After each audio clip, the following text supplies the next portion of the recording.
Hello. Anxiety. Alrighty. Right, so it looks like we are just about live.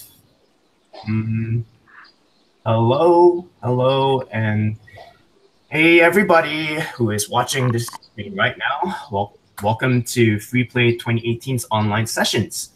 Freeplay is Australia's largest and longest running independence game festival. The festival is currently running all week in Melbourne, Australia. Tickets to the weekend conference are still available, and you can find them at freeplay.net.au. That is freeplay.net.au.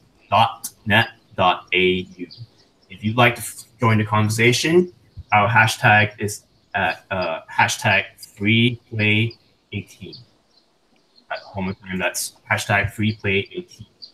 So thank you very much, everyone, and welcome to today's session, which has been facetiously titled "Is Making Games in Southeast Asia the Dark Souls of Game Development?"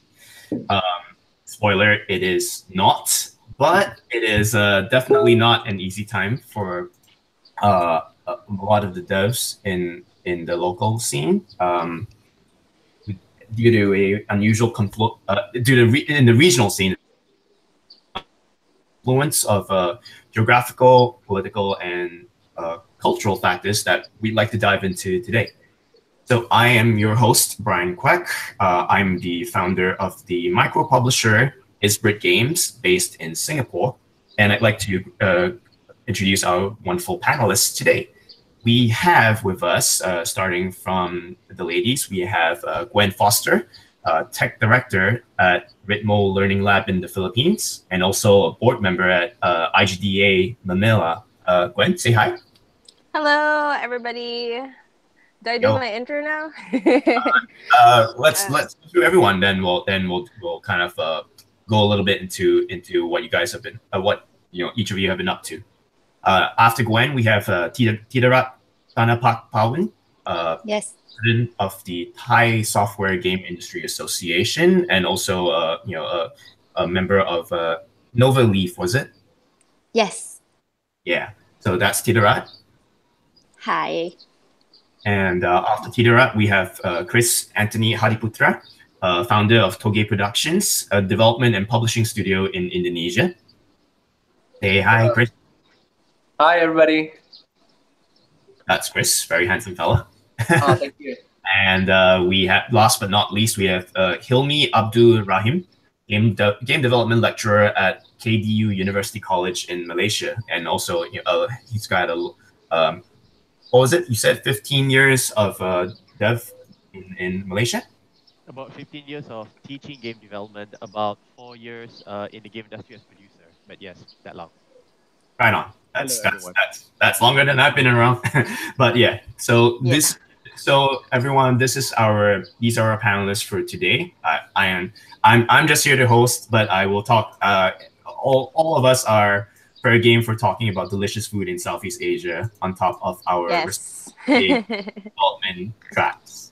So, let's give our viewers a quick idea about what kind of journey each of you have had. Where you briefly where you started and what you've overcome to get to where you are today. So let's start with you, Gwen. Okay, so I actually started. So I didn't mean to be a game developer. The guy I was with at the time, like he's an amazing programmer, and he took me with him to IGDA, which is how like most of my journey has been. And after that, I started with Game Loft. I took a break to do film, and then I went back to games. So I've helped like two Kickstarter games get release and exposure, and then I did mobile games for a while.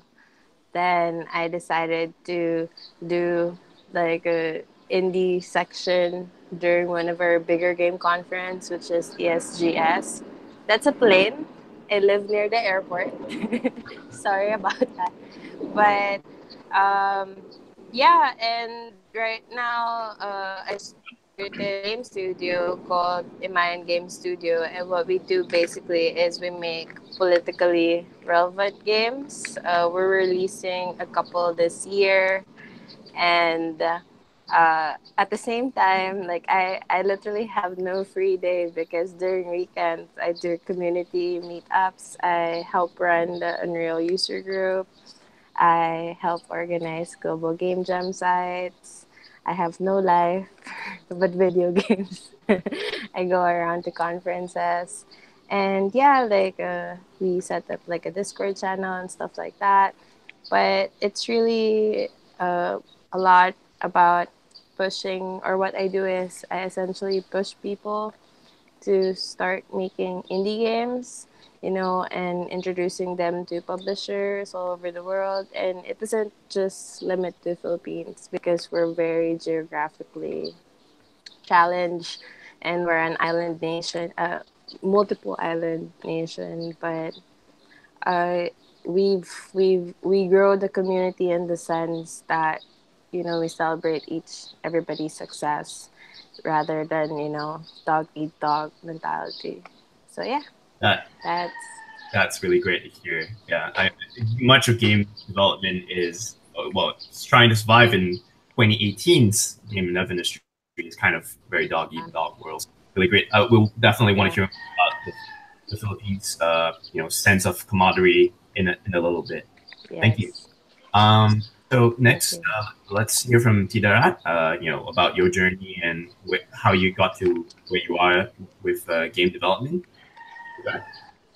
Okay, I joined Novaleaf Game Studio 7 years ago. It's multinational companies. We got a lot of foreign people to help make games, and we launched our first game called Biology Battle on the Xbox Live indie games, which is no longer exists, I guess.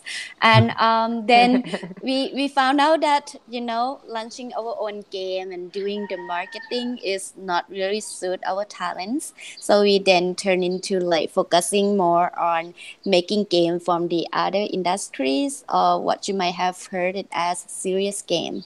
We starting off by making a game for Hope Lab, a game to help the kids with cancers to go on and be on that medicine, keep on getting into the treatment, and you know that there's a light at the end.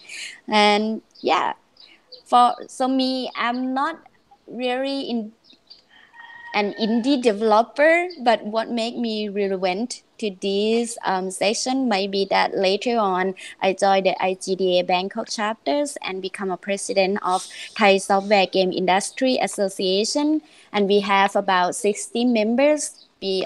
Those are companies, and we also have a Facebook group for the game developer, which reach about 9,900 people in Thailand that love making games or want to know more about how to develop games. And yes, that's pretty much about me. Pretty much like Gwen, I help games company and game developer in Thailand to learn more, develop their skills, helping them get funding from the government, and getting together can connect with international, countries and games companies. Right. Yeah, I think a lot of us on this call actually are quite. We perform very similar roles in terms of guiding. Well, if we've been around for a couple of years, we've seen some stuff and are guiding other younger developers, showing them who they should talk to, trying to showing them how to deal with government, with publishers and stuff like that. So yeah, I think that we'll definitely have a lot of interesting things to share when it comes to community. Thanks to that. So now let's talk to Kris. Kris, your journey. I know you've been a dev for some time. More recently, entered publishing as a business relatively recently, or been a couple of years? Yeah, very recently. I would say early last year. We just started the publishing division I think less than a year. Before that. Yeah, like my journey, I think it started when I was in high school. When I was in high school, I really loved playing games. I love playing a lot of like Counter-Strike, making mods like maps and stuff like that. And then I thought like, why is there no game developers in Indonesia at that time? So it becomes like an obsession, I would say, a little bit. Like I start planning my life. Like I want to be a game developer, and I choose the university that I went to. I choose that university because um, I could learn how to program games, and they have a what do you call it, like a exchange program, exchange student with Australia, so that I can learn how to make games and learn more about games technology. And that was back in, I think, around 2007. And then after I graduated, I worked a little bit in Matahari Studios, one of Indonesia's earliest game developer company, but they already shut down. Um, and back then, like there's no game industry in Indonesia back then, so only a few indie developers making their own games as a hobby and stuff like that. And I stumbled upon Flash gaming back then and started making Flash games. Um, and gradually it grew. And turns out like there's a lot of people who enjoys and who has the same passion as I do, like making games. And we start exchanging ideas. And around 2010, we decided to establish Tokyo Productions as a game developer company, and make more games like mobile. And around 2012, we started making Steam games as well. And the reason why we opened the publishing division was because throughout my journey from like 2007, 2008 until today, like there's a lot of talented people in Indonesia making amazing games, but they're like very small individuals or like small groups. They don't have any money, they don't have any experience or like connections to the industry. So they have a lot of challenges on how to like complete their game because they don't have any funding. They don't know how to enter the market. So we decided to try to help them by opening the publishing division, by providing them with the knowledge, know-how for game development, and also providing like funding and also marketing and PR support, so that we can bring more Indonesian game developers to the global market. Okay, cool. That's we'll definitely want to hear more about like how that, like, as a publisher trying to support people in that format as a publisher is how that's been working out, how your community has received that. And Hilmy, so now on to Hilmy, your journey, like share. Okay, so it What's started off back in sorry, go ahead. Sorry, you okay, Brian? Yeah, no. Just Alright. share us what it's like from your end. Right. So back in '98, I was a computer science graduate trying to enter an arts faculty as a tutor, and they told me there was a games development route there, and I thought, oh my God, my Malaysians were advanced. They want to do games back in 1998, so I said I want in. They let me in. I found there's only one staff, which is me. So I was tasked to create a whole game development program for the university, which I did. And as it turns out, I didn't get much support within the university because they didn't know how to do game development. But there were a couple of game companies in Malaysia, so I was able to go out and meet game developers. So it was a cycle of me meeting game devs, asking how do you guys even do this, bring it back to university, improving the course and so on. And eventually, I managed to get a game course running where industry people would drop in and check out my students to see if they fit into the industry. Right. After that, after 7 years of doing so, I was invited to be a producer in one of the companies, which is Game Brains. And then I did it for 3 years, moved on to the company called Antoni Asia for about a year. And then I was invited back to teach again. So I've been teaching in 3 different units so far. So I'm currently a lecturer of game development, production, and game design in KDU. So I'm actually at work here in university. This is more their game. Hey, so you're as we say hardly working right now, right? I'm doing my duty. Cool. And you did work. I mean, in that time while teaching, you've worked. You said you worked on a couple of games in the in between times that between the universities, right? I was a producer in Game Brains where I produced three games. One is Backyard Football, which was released on the PS2. Another is a conversion for Dual Quest DS from the Mm, Flash version to the DS version, right, and also another Dual Quest game, which I forgot the name, and also a Flash game called Airport Mania. And then sure. moved on to Company Asia, where we made a couple of Flash games. And these games are a bit odd because they're not meant for entertainment. They're more like support for advertising, where companies would release a website and they need games to Right, help right. people go onto the website. So it's a It's different basically, paradigm, which yeah, is interesting. the whole Evergaming kind of format, right? Yes. Yep. Gotcha, gotcha. Cool. Okay. So now that our viewers have a sense of who this who what the panelists have done, what we're about, let's tell them about Southeast Asia. Let's there are a couple of things about this region that make it pretty unusual to sell games in. Never mind to make them. Chief among these issues would be the fractured geography, like there are what 10 or more than 10 or 12 countries that are like part of this region alone. It's not like say it's not a nice chunk, like nice large unified state in the way that say Australia or North America would be considered.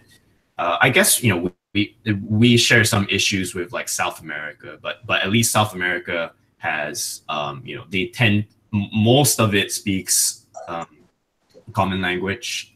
We definitely in Southeast Asia, we have to deal with English, Bahasa Melayu, Bahasa Indonesia, Tagalog, and not to mention like each region probably has a bunch of different dialects. So that's a problem, right, guys?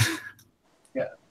Yeah. How has it been Yeah. for y'all, in your attempts to sell games, from multiple perspectives, from a local point of view, a regional point of view, or even like broadly to the, to a global perspective? How has it been, like how has your decision making gone, and what successes or challenges have you encountered? Shall we start with Gwen? So actually, the Philippine market is not a viable market to sell to because people here is we have a Filipino word for it called kuripot. So they don't like paying for shit, essentially. Yes, Wait, we're is allowed to that to cuss. say that they think like Philippine main games are shit, or that they just don't want paying? No, no, like Filipinos don't like paying for games. I think we actually had this conversation that if they were to spend money, they would rather buy triple A games or games from the West rather than locally made games. And there are a couple of game studios. Secret Six just recently released their indie game Sandata, and they've been doing super grassroots community building in the Philippines by giving out beta keys. But essentially, it's super hard. So most developers actually make games for the global market. So the Philippines, I think, is one. For mobile games, the Philippines is like one of the key destination to test your game, just because we're very social. It's word of mouth marketing. We're very active on social media. But you do not expect a Filipino to pay for for a game. And it's sad on one end, but we mostly generate money from ad revenue. And it's hard to push for the premium model, even though that's something that I personally prefer rather than, pay pay or yeah, but I prefer the premium model. But yeah, I mean it's super hard, and since I taught English at in school, most most people or most game developers here think that's an advantage, but it also means that there's this disconnect of culture and pride. Also, at the same time, there's like this whole false nationhood. They love the Philippines, but they don't love the culture or the language. Oh my God, I'm gonna get into trouble for this, but that's the reality of the situation, that they don't like, they're like, okay, can I get a discount, can I get a free copy of your game? So there's that whole culture in the gamer community Yo. here. Singapore has like I think people here definitely earn a bunch of money, but they're still cheap asses. They still don't like paying money for games. So Yeah. that part's not unique to the Philippines, but it's I think by and large like if someone says something Is about it temp, everybody? gamers are cheap. They don't like spending money. But yeah, this definitely I think Southeast Asia has this maturity problem where we see like triple A big IP brands as it's the mark of trust, so we can trust that. But even if it's a locally made or like a game that came from this region, we Yeah. kind of have it's that insecurity that kind of floats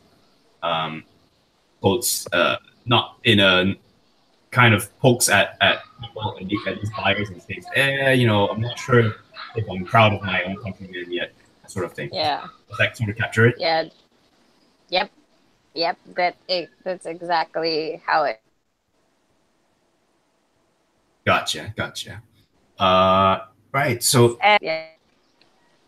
Gwen, are you still with us? Yeah.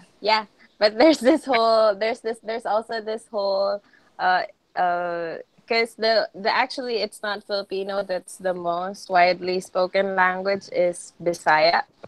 And I think Boomzap did an amazing job a couple of years ago. They released one of their games localized in Bisaya, and I mean they're the bigger market, but yeah, it's still not paying, or not everybody pays. But yeah, On the I topic think of that localization, sorry to interrupt. On the topic of localization, I know like in Thailand and in Indonesia, I think there's a much compared to the Philippines, Singapore, and Malaysia. There's a much larger in Thailand and Philippines. In Thailand and Indonesia, there's a much larger demographic of gamers that don't speak English or won't play games in English. So, does localization help you guys at all, like with getting locally made games find traction, or do you have your your peers in your respective markets kind of felt that even though I localized for Thailand or for Indonesia, it's still still not turning out well. What are your thoughts on this, Tidarat? I think in Thailand, people prefer to play game from other countries, like from the US, from Japan. So localization is actually might not be the main focus point of getting your game sales. They can play the whole Japanese game without understanding even a single word. So they get used to that. But giving that, I think it's help if you localize the like UX, UIs and all the instruction. But for the stories, the game that's popular in Thailand is not really about the story based game. People actually hate reading. So if you want to do localize, you need to have voice in it. And the game that sells well is all the money in the game. If you read news, let's just say that they said Thailand is one of the top country that people pay for game, but it's for the online game mainly, and it's for the game from like Korea, China, Japan. So they don't really play Thai's game. So to be success in Thai market, actually, it's better to be success in other regions and say that you have that success, and then people will start playing the game. I'm guessing that Fortnite and PUBG are doing really well right now. Yes. So Surprisingly, no one.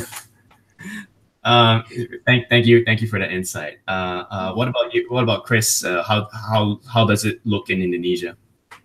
Well, I think we have a lot of similarities with the Philippines. A lot of the majority of gamers in Indonesia, they don't want to pay at all. They prefer playing free-to-play games, or basically straight out pirating them, downloading them from torrents. Um, but in terms of like localization, it does help if you're aiming for Indonesian market, like the mass market. Localizing to Indonesian language really helps a lot because you can get a lot of the gamers that are they don't understand English, and usually Indonesian gamers are more focused on mobile. So there are some success stories from Indonesian game developers that utilize the Indonesian language and also the cultures and even like the local memes or like local trends that's happening. One example is a game called Tahu Bulat by Own Games. They had a huge success, I think a few years ago, in mobile. It's a clicker game, and it basically rides in the trend of a local food culture of making like round tofu in Indonesia, and it becomes such a huge hit because everybody's talking about it and it's Indonesian. But in terms of like well, let me explain it like this. Like the Indonesian gamers, they are so used to playing pirated games, right? They're used to playing AAA games for basically almost free. So it's like you're basically used to riding Ferrari without paying at all, right? And when there's a game developer from Indonesia making a small game and they're charging you for like $5, it's like giving somebody a Honda and charging them $10,000, right? In Indonesia, they will straight up, I'll choose the Ferrari because I've been riding that Ferrari for free. So that's basically what the Indonesian market is. And Indonesian game developers are mostly making games and targeting for international market rather than targeting local markets because of that disconnect. Like it's very hard for game developers to invest a lot of time and money making a game for like 2 years and targeting to a market that are not going to pay at all, right? So a lot of the game developers are making games for Steam, and recently a lot of local game developers are trying to get into consoles, and that's where we play our part in. So we basically try to open that gate, connecting the local game developers with the console providers like Nintendo Switch, PlayStation, and Xbox, and hopefully we can bring those games to more viable markets, and to audience that are more willing to pay for gaming experience. Yeah, that's basically what's happening in Indonesia right now. I think you bring up a pretty valid point about sort of being the connecting point for developers in the region. Yeah, especially when people like, for example, Nintendo has been quoted as saying that they prefer to deal with they would rather they're a small team, so they would rather deal with a small set of publishers instead of all of you are devs like making games. I'll talk to you directly and give you dev kits and support you. It's realistic for them to say they don't have the manpower to support like millions, potentially millions of indies around the world. So yeah, I mean, I think that role of publisher is extra important in this region, assuming that the publishers do their jobs correctly. I mean, cross our fingers. Always, I mean, as any developer, you might ask any developer, it's always contentious whether publishers are doing the job right or not. Yeah. Last week, thanks, Kris. Lastly, for Hilmy, I wanted to ask. I mean, not just about Malaysia, but on leading into a connected topic about sort of payment. The whole idea of payments. I think one common thread we're seeing, in the Philippines, Indonesia, is that they're sort of cheap-assing their way out of paying for premium content because it's like I can just pirate a game for free. Why should I bother? and it seems to me like a lot of that it's also just because that hasn't been effective payment like payment of networks to allow people to pay for stuff easily. You know, the whole thing about credit cards, say in Indonesia and the Philippines, I think it's a bit, it's been pretty fractured, and I'm sure there's tons of issues with fraud. So, what's your take on that? Well, the problem with pricing in Southeast Asia is that the games that we get from the US, from Japan, from these external regions are not priced for us. Southeast Asia doesn't have the purchasing power to buy these games in bulk. So in the end, the choice for piracy is not because people want to pirate, but usually it's because they can't afford the actual games. Mm. One of the examples I use in class is that if you say consider the amount of money someone pays for lunch. In the US, if you can say like pay $5 and then you're buying a $55 game, you starve for lunch for 11 days. But if you try to do that in a Malaysian context, that same person would starve for about 20 days or so. So it comes down to whether or not people can afford these games, which is why the regional style pricing from Valve was very interesting. But Yeah. to go further, Malaysia has never been a market for Malaysians to sell to. Back in Okay. the console days, it's not worth it. It, And it, even that's now, consensus across the board here. yes. So like, there's no point trying to develop a game for a small region when you can make an international version and in one shot try to sell it worldwide. That's like the best tactic to go for. Yeah. So I think that's a fair point for us as local developers. I mean, people who are local to this region, it just seems like you know, the cultural barrier. I mean, the geographic and market forces are just have mostly led a lot of us to, if who are making indie games, to the same conclusion that we have to make like this um, one game that makes sense to release globally, right? So, you know, now that I think now that we've established what it's like to work from that perspective, would it let's touch a little bit on what if, say, you know, like an Australian dev watching this, what because we're in, you know, an era of globalization, there's plenty of opportunities for people to, yeah, like game dev in any Western city is not cheap. And where's the dog coming from? That's for me. No, alrighty. No worries. Uh, we'll bring you back on, and I mean, we'll just like when you hear it done, like join back in. So like we're saying, with the whole with game dev isn't cheap in any Western city at this point, and you know, people are constantly exploring, like game devs are constantly exploring, how do I outsource this? Even indies are starting to have the opportunity to say, can I work together with you know, what might be ostensibly a cheaper developer in Southeast Asia?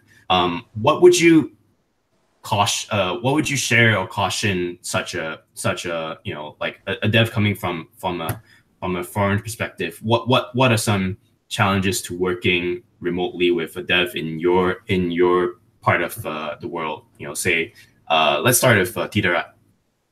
Yeah, sure. I think the first thing is the language barrier. Um, from working distance, you cannot have like face-to-face conversation and explanation. So what I see is the misunderstanding when using English. As you know, not a lot of people can speak English well in Thailand, especially the art team. But what we do the best in Thailand is provide. I think we are one of the best in Southeast Asia that provide the art outsourcing service. So that would be one of the challenge. Yeah. So definitely language barriers. Mm-hmm. Have there been any examples of cultural issues that you've encountered? Um, because we tend not to say no try to be polite actually. So sometimes it's create a lot of misunderstanding by not saying it directly, like okay maybe, but actually it's might, mean like we don't want to do that. It's a no. Got it. What would your advice be for someone working with like a Thai, say a Thai indie developer? How would you get around this issue of them, of the Thai developer being too nice to say no? I guess I try to urge the community to be like frank speaking to the foreigners, and I think it helps is you just like be open to them and say, oh, you can tell me what really is going on. You don't have to put the sugar on top and everything, and that would help. Yeah. Cool. So I mean, it's also something that I mean, your community sort of has to fix on your side, and as long as folks on the outside are aware that this can be a problem in Thailand, that's as best as we can manage the situation. Huh? Okay. What about in say I know like Hilmy, Malaysia is a big outsource destination route right now. Like stuff like Uncharted, like I think what was FF15 also made in Malaysia, or is that just Hasmir who? No. The some of the art assets, I think it's just for DLC, but don't take my word for it. Sure, yeah. Some of the stuff was outsourced into Malaysia, Yeah. and the general story is that no, we don't have a whole game outsourced into Malaysia. It's just that some portions were sourced into our local studios. Just that happened for Call of Duty, it happened for Resident Evil, that happened for Tekken, that happened for Mortal Kombat, that happened for Street Fighter 5, and it's amazing to be able to hear this. But essentially, there were companies who have gained enough experience and have brought in enough experienced developers to be able to offer international quality for outside developers. Mm. But that's from the AAA level. On the indie side, the advice I would give is that anyone who would say that they can do indie development, say the art or the music or the programming, they should already be on an international channel like ArtStation, DeviantArt. So they will already put up their works online. So it's not that you need to know any Malaysian works. The Malaysians would have already learned how to handle the international audience and would have promoted themselves properly. So Right. if there was a good Malaysian, you would know of them inside the channels. Okay, so it's almost sort of like they've prepped themselves and made themselves like globally ready, easy Yes. to work with. Cool. But do you, let's say from a expense perspective, do you think that they would that Malaysia is still is like can compete well on cost wise with like Indonesia or Thailand or the Philippines? Because I know like in Singapore, no way, we can't compete. It's too expensive. Okay. The funny part being Malaysia is that we're like in between Singapore and the other countries in terms of pricing. But I think every country has their own strength, and once they realize it, they will capitalize on it. I've So always believed that Indonesia and Thailand have been very, very good in visual arts. And it seems that Singapore is very good in terms of organization and experience. mm, So you get what you pay for. Malaysia is still in between, and we're quite a mixed bag. And we're still trying to figure out where are we going to place ourselves in how we're going to promote our services. But generally, I think as a region, if you know what each region can offer, you can go there and find it. gotcha, that makes sense. Yeah. Oh, is Gwen on the call? Yes. Hello. Hello. I heard dogs barking, but that's okay. Yes. I'm sorry. They're Uh, the neighbor dogs. let's talk a little bit about in the Philippines. Have you guys have experience working together with other So, industries? so sorry about the dogs, but essentially, like a demonstration of our main problem is internet infrastructure. Right. So we have fiber, quote unquote, but it sucks, and And I think that's one of our bigger issues, especially, oh, so many dogs. I don't know, they're doing a congregation now. But but the thing is that, so we do allow a lot of art outsourcing, and that's generally how some studios survive. Mm. But the thing with that is, since when you're working with Western companies, is that it's so hard to apply dedicated line. It costs a problem. So see, my internet is like fluttering. Wow, this is like such a great example because Yeah, it's happening. live But demonstration. Yeah, but that's our main problem. And generally, people here, they're super talented. We One of the main problems that we have the technical expertise, just because there's this culture of, people don't like math, people don't like the sciences as much, but we are slowly trying to change that culture. Of course, change doesn't happen overnight. And but we also have really good artists, but it's something that the Southeast Asian game development scene can take pride on. But we have to keep up with you know technicalities. got it. And yeah, I think our main issue is we also have a really bad public transportation system. So it's hard to get from one place to another, because what should take 20 minutes takes 2 hours. So it's that bad. And that kind of injures people, because they don't get a lot of work done, or they don't people don't generally don't have a higher quality of living. And same with Thailand, we can't say no. So some companies actually have a brutal culture of overtime, and just to meet the demands of the Western companies. Yeah. Gotcha. Well, I mean, hopefully it's not just so-called the Western companies, but anyone who anyone who Yeah. wants to partner with Philippine independent developers should be, hopefully they will be aware of these things. Um, like Boom Zap, I think largely based in the Philippines. They kind of get around this by they telecommute. Mostly they're virtual studios, so I think that's alleviated a lot of the classic problems with Philippine like Philippines game dev. I mean, yeah, the And problems. altitude games also.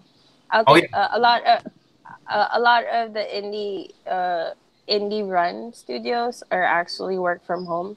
yeah, So that has increased the quality of life for people, just because like our studio also, we just meet twice a week because of how bad traffic is. yeah. So we do find around workarounds with that. But you know it's the Philippine thing, like it's so hot, why would you go outside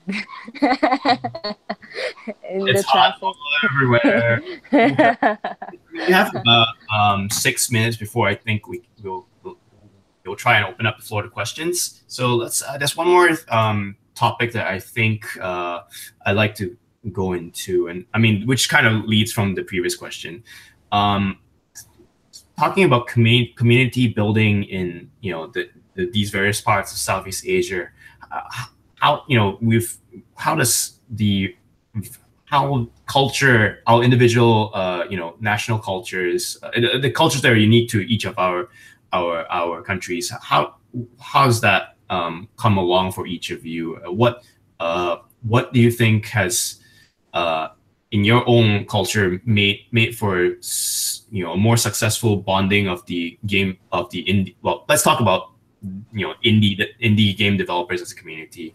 How do you think that's what kind of successes or challenges have you met? With Kris, I know we talked about, as a publisher, you want to sort of be one of the forces trying to bond people like devs together towards having more resources and stuff. But have you had challenges or people being any opposition to that sort of effort that you've been trying to put in? Well, I think thank God, like Indonesians are generally very nice people, and we tend to like try to help each other. So that's been really really great. Even like our community is very positive. Everybody tries to help each other, give positive feedback, give like share knowledge and stuff like that. And we try to grow that further. And in terms of like how our culture can help us forward is in Indonesia we know there's a saying called gotong royong. Basically it means like together we like work together. Right. So we have that like in our blood, I think. So this like studios, we work with a studio in Surabaya called Mojiken.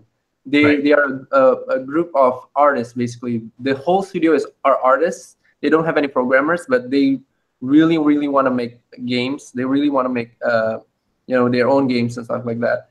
So they've been learning their own programming using construct and stuff like that. But they have their challenges. But we try to connect them with another studio in another city like Jogja, where the whole studio is like full of programmers. They don't have any artists, right? So we try to merge them together, like build a bridge of collaboration. And I think it's been great for us. We've been doing that since I think 2 or 3 years ago. And right now, Mojiken is about to launch their latest game on Nintendo Switch. And in general, like Indonesian developers are very easy to work with and to work with each other. So we don't have any like opposition in terms of like that. The opposition is comes more from the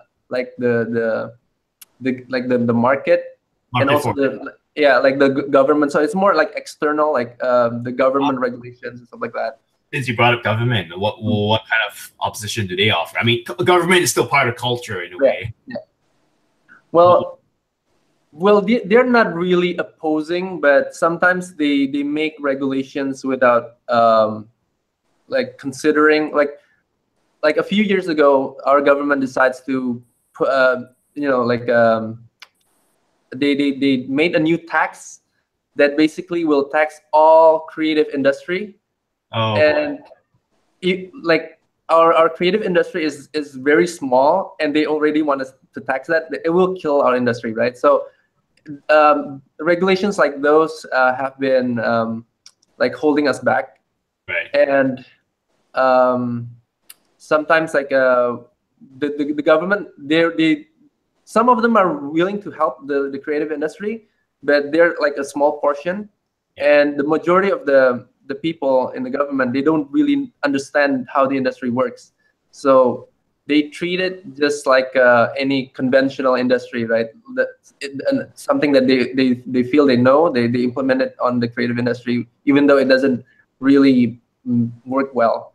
And I think another opposition is like in terms of security. Like recently we have several bombings in Surabaya, terrorism. So like Mojiken Studio, a couple of their crewmates went to this used to go to this church that was one of the bombing victim. Like the church got bombed. Thankfully, the crew they're fine. They didn't get hurt, but security issues like that really hinders like progress and development, especially when the devs don't feel that they're safe. Things like that. I think this is a problem. I mean, just the idea of security, being able to make a game securely is a major problem. But earlier when I mentioned that Southeast Asia is not truly the Dark Souls, that I think that from personal experience, that title goes to one of my partners in Venezuela, where the regime is so insane that they can barely get food you can actually barely get food in the supermarket. Electricity is constantly going through like trips for days, as in like power cuts. So it's like, how do you even make games in that circumstance? It's insane. I don't know if I don't think we have like we don't usually have problems that huge in Southeast Asia, but we do. I think like Tidarat in Thailand, during following the coup in 2014, there were a lot of similar security issues, right? Did that affect your industry?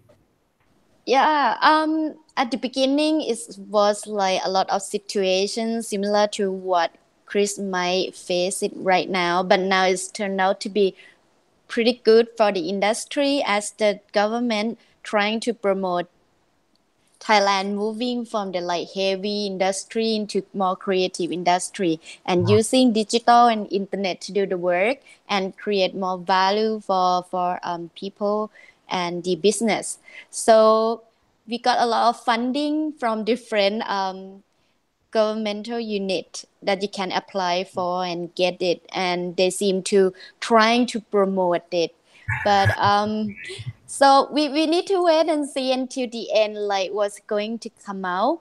What's the good thing about it is they don't understand the video game industry just like it is in Indonesia, but they're willing to listen, and I think they're trying to help, and it's good for like the indie developers that don't have money and just graduate fresh out from the university, that they can apply for different funding, and some of them you don't even have to return the money, you just need to make sure that you can finish the game, sell it. And some of the requirement, like for the Ministry of Culture, they might require you to try to put some Thainess into your game. So yeah, yes, it's good. Yeah.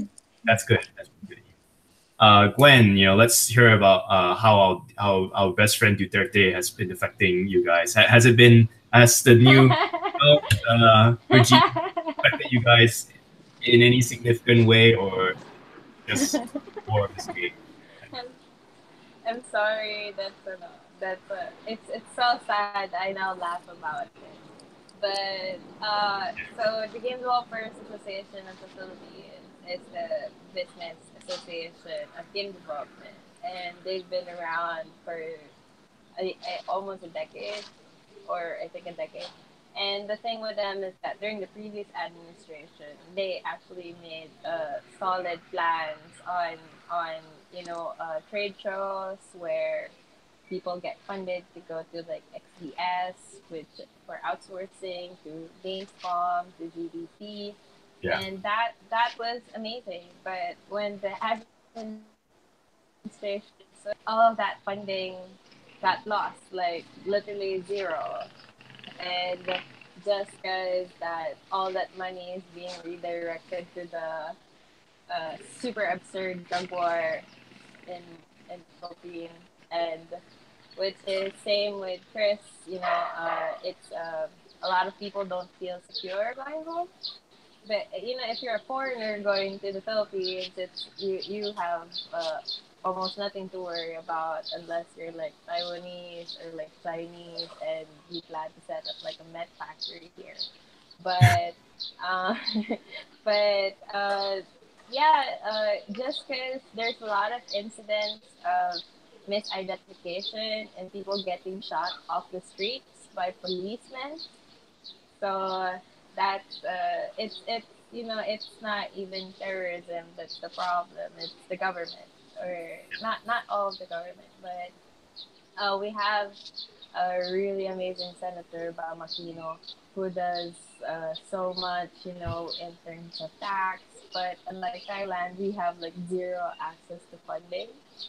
So there's literally nowhere you can ask money from here. And how we worked around that is, like you said, when somebody goes out and somebody needs a publisher, if there's like a game that fits the publisher, the opportunity gets passed to that, especially if they don't have access to it. And that's.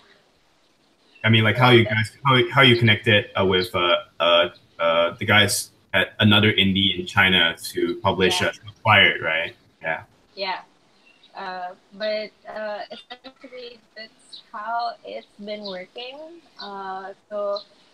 Same in Indonesia, almost in the game industry, people are nice.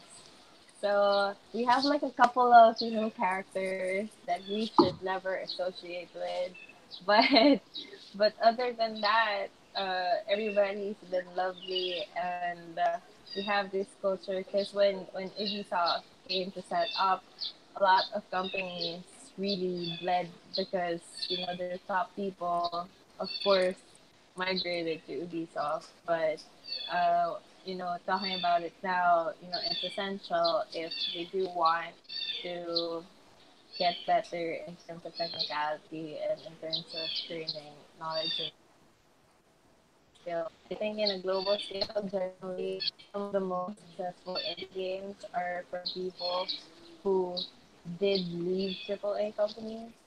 Right. I mean, if we want like super high quality games, we're willing to take the blow and have people go Got overseas. Gotta encourage them to make sure they feel safe. Yeah, Take the plunge, right? yeah, I hear yeah, you. and instill that sense. And I think Eric Pangilinan and Len from Naughty Dog and CD Projekt Red are doing like such amazing work. Bringing work to the Philippines because they're Filipinos working in big studios. Got it. And so it's that you when somebody goes overseas, you just wish that they come back or they give back.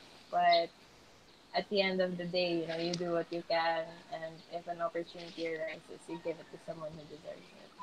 And we're all doing what we can. Yeah, that's true. I want to hand it over uh, let's see. We have a little bit of time left for. I want Hilmy to have one last word on this, and then we'll take. I think we have time for one question. So I mean, so Hilmy, with your even your new old friend, Dr. M coming back into power. For everyone's reference, like the new regime in Malaysia is like the Malaysia's former prime minister, who is like 90 years old. Are there any worries about Dr. M kind of having an impact on like the government, the government agency for games funding? Because I don't know how his stance was on like all this tech investment stuff. Okay, two quick answers then. Number Yeah. one, the reason we seem to be doing so well now is because of the MDEC initiative, which is the MG Super Corridor that started by Dr. M. So there's no Oh, reason and that to was follow up started with by that. Dr. M. I Yeah, thought started by him. So the work is still continuing. With regards to funding, yes, we are kind of worried about how much is our debt right now.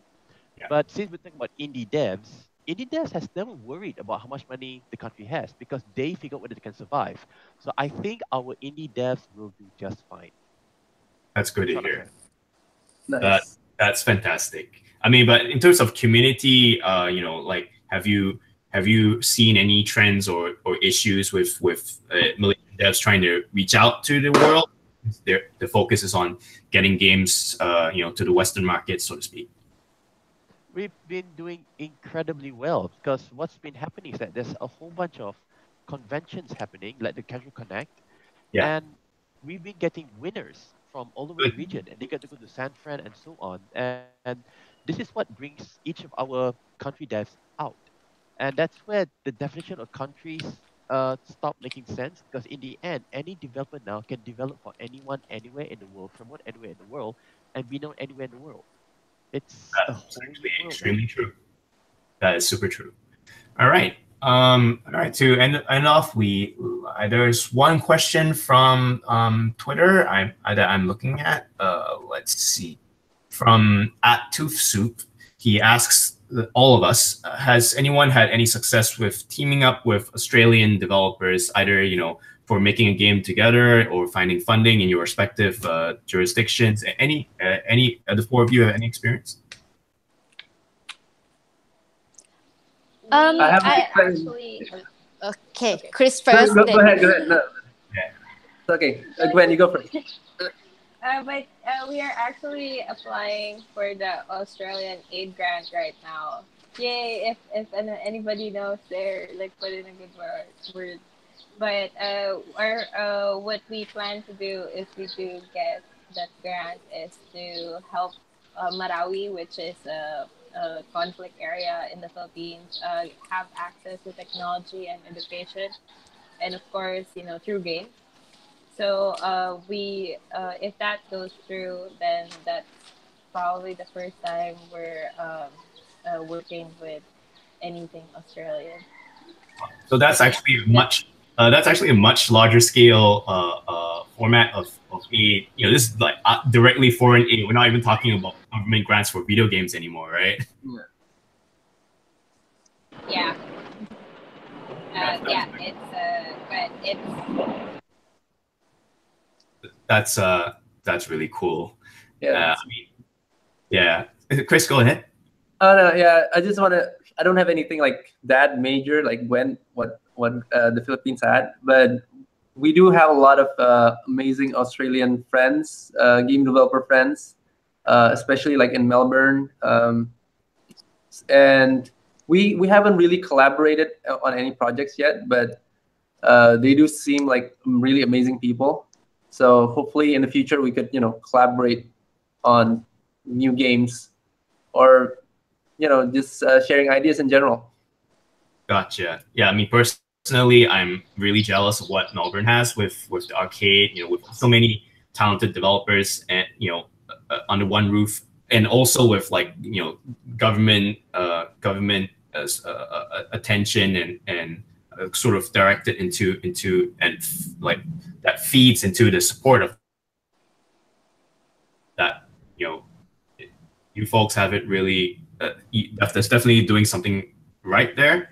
And similarly in Malaysia, I think what Hilmy said about the MDEC organization, they've done a lot of great work. I'm also extremely jealous because in Singapore, we have a similar organization, but they keep falling all over themselves. So yeah, hats off to Hasnul and the people at MDEC. And I'm actually looking forward to hearing more good stories out of Thailand as well, Tidarat.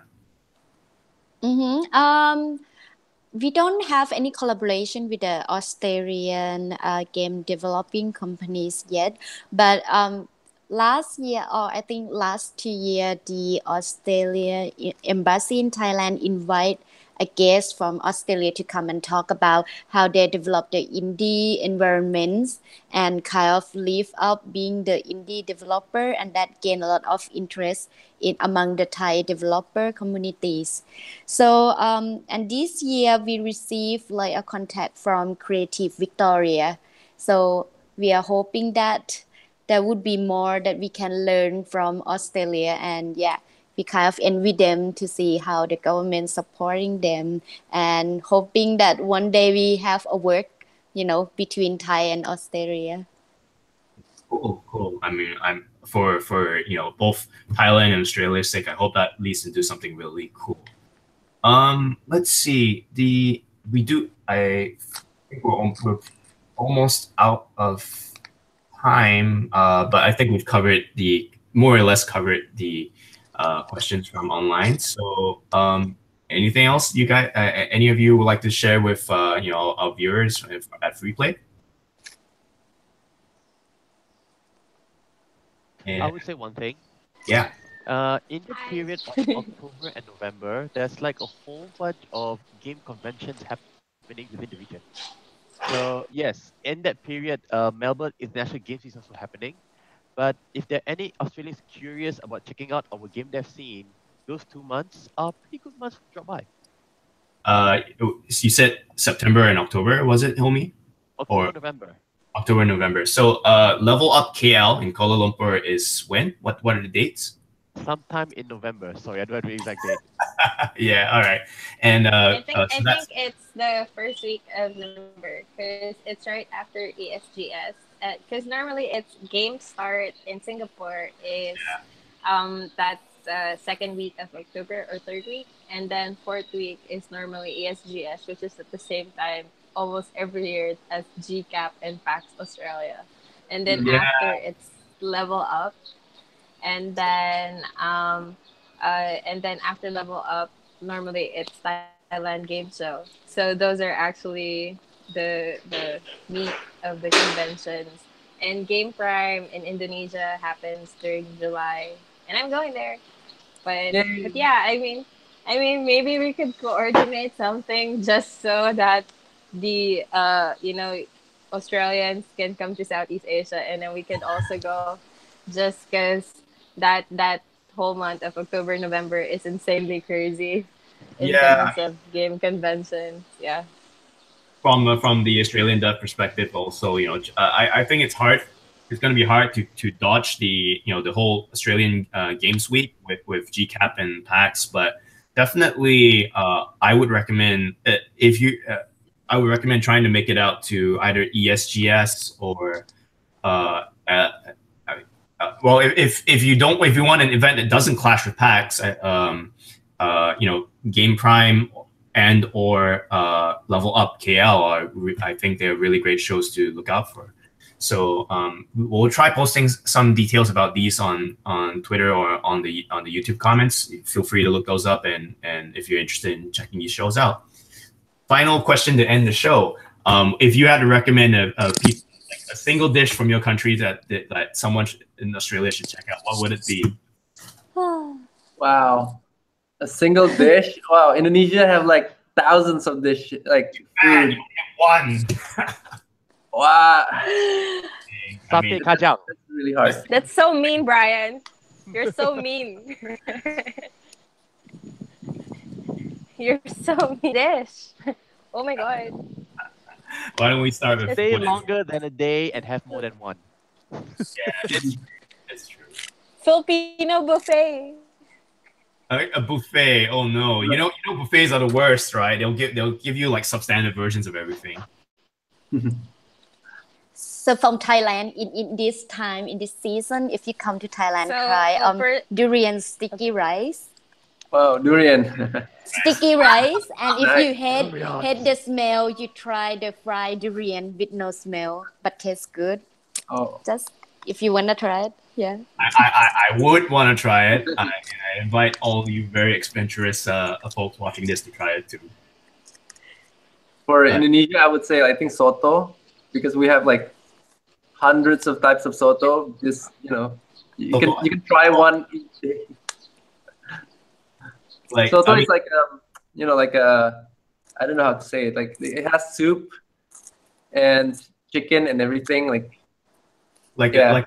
like a thick chickeny broth with some rice cakes and stuff, right? Yeah, it depends on like which region, because like each region have their own soto. Yeah, Yeah, I personally love soto, so yeah. got it. That's probably what I eat in Indonesia too. And Hilmy, what did you say? You said satay what? Sate kacang. Satay kajang. Sate kacang, simple dish. It's just barbecued meat with fresh vegetables. It's the peanut sauce that makes the difference. It's true. It's hard to beat satay in beer. Very hard.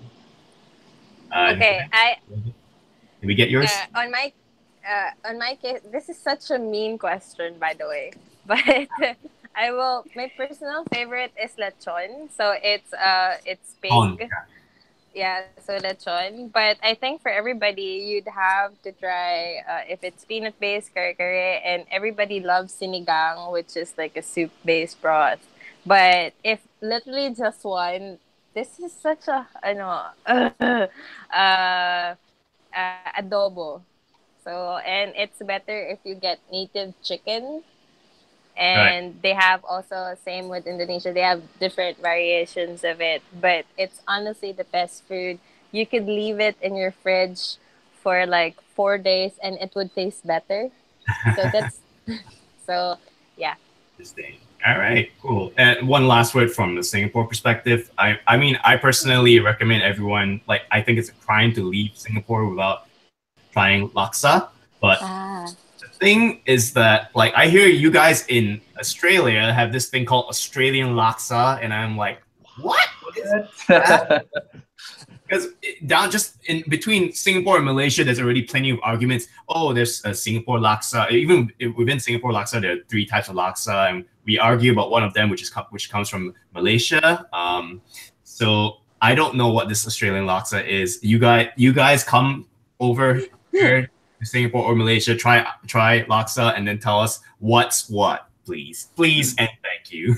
All right, I think that it's time to wrap up. Thank you so much to the audience for watching, and to Gwen, Tidarat, Hilmy, and Kris. Thank you so much for your time. It's been a pleasure hosting you all, and I hope everyone learned something today. Thank you. Thank you. We have Thank you. beaches. Southeast Asia has amazing beaches. Come here. That's true. That's true. Come visit. Well, I'm sure one of us can take visitors out. Alrighty. Well, with that, bid you all have a good afternoon and please enjoy the rest of Freeplay. Thanks, everyone. Bye. Bye. Bye. Bye. Bye bye.